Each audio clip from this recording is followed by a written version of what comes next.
بسم اللہ الرحمن الرحیم۔ السلام علیکم ناظرین، میں ہوں آپ کا ہوسٹ محمد شعیب صاحب۔ آج ہم بات کریں گے سنگاپور کے اس وزیر اعظم کی جس نے سنگاپور پہ 30 سال حکومت کی ہے۔ 30 ایئرز اس نے گورنمنٹ کی ہے، گورنمنٹ میں رہا ہے 30 ایئر۔ تو 30 سالوں میں اس نے سنگاپور کو ایک ترقی یافتہ ملک بنا دیا۔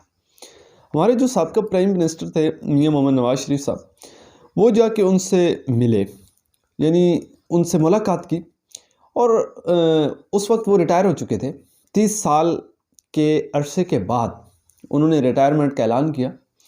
تو 30 سالوں میں انہوں نے کیا کیا کہ سنگاپور کو ایک ترقی یافتہ ملک بنا دیا تھا۔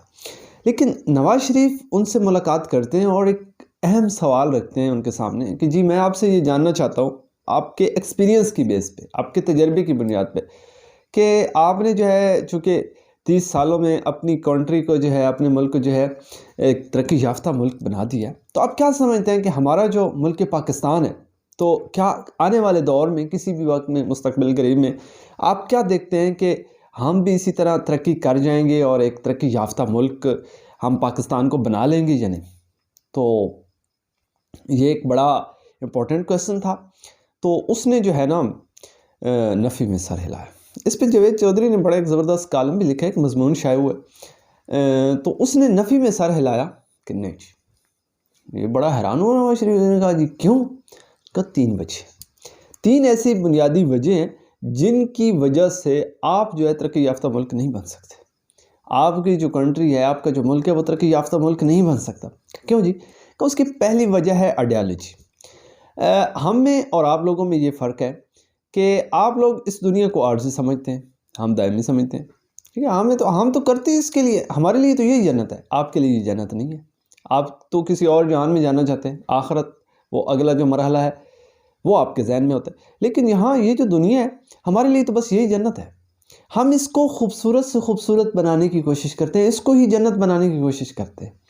سڑکیں ہوں گئی، تعمیرات ہو گئے، جتنا بھی ہمارا دیگر عمارتیں، جتنا بھی کام ہے، تو جتنی بھی ہم انویسٹمنٹ کرتے ہیں ٹیکنالوجی کے میدان میں یا اور جس بھی فیلڈ میں ہم ترقی کرتے ہیں یا کوشش کرتے ہیں یا ایفرٹ کرتے ہیں یا سٹرگل کرتے ہیں، تو اپنا ہم دی بیسٹ اس کو دیتے ہیں، کیونکہ ہمارے لیے تو بس یہی دی اینڈ ہے، سب کچھ ہے۔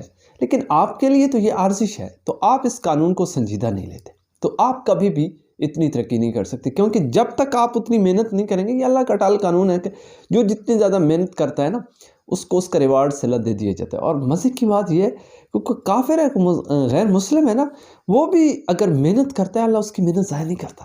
دنیا میں اس کو اس کا ریوارڈ، آخرت میں تو اس کا کوئی بدلہ نہیں ہے۔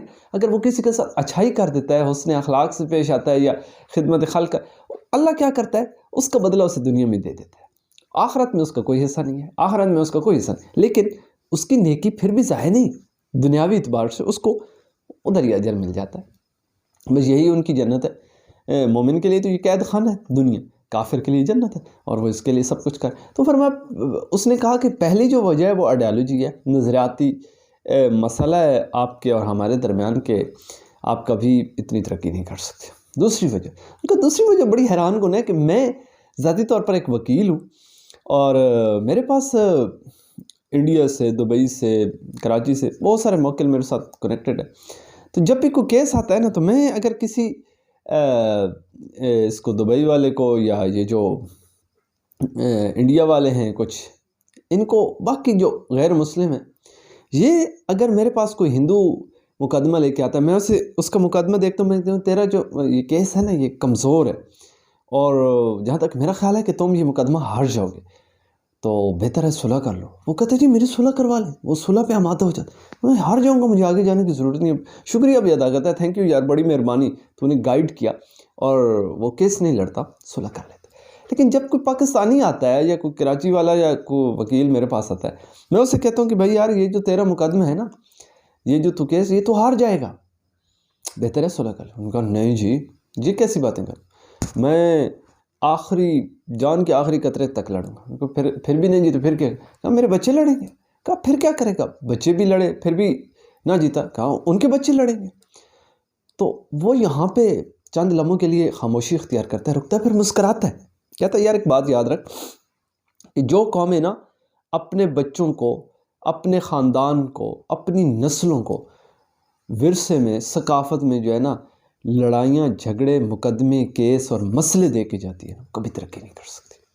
آپ لوگ وہ کیا کرتے ہیں کہ جب جی ہم ہارنا ہی ہے تو پھر آگے جانے کی ضرورت ہی کیا ہے، وہ وہیں پہ صلح کر لیتے ہیں۔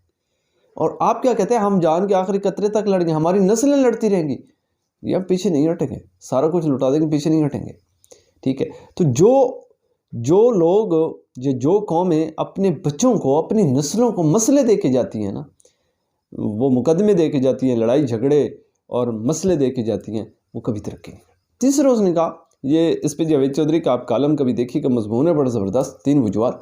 تیسری بات اس نے کہا کہ جس ملک کی سیاست میں فوج داخل ہو جائے نا، وہ ملک کبھی ترقی نہیں کر سکتا۔ انہوں نے کہا میں نے دنیا میں دیکھا ہے، پورا نظام دیکھا ہے کہ جو بھی دنیا میں آپ دیکھ لیں نظر دوڑا کہ جس بھی ملک میں فوج سیاست میں ملوث ہے نا، اس نے کبھی ترقی نہیں کی، وہ ترقی کر ہی نہیں سکتا۔ تو کہا یہ 3 ایسی بنیادی وجہ ہیں جو کہ آپ لوگوں کے اندر موجود ہیں، اور اس وجہ سے آپ ترقی یافتہ ملک کبھی بھی نہیں بن سکتے۔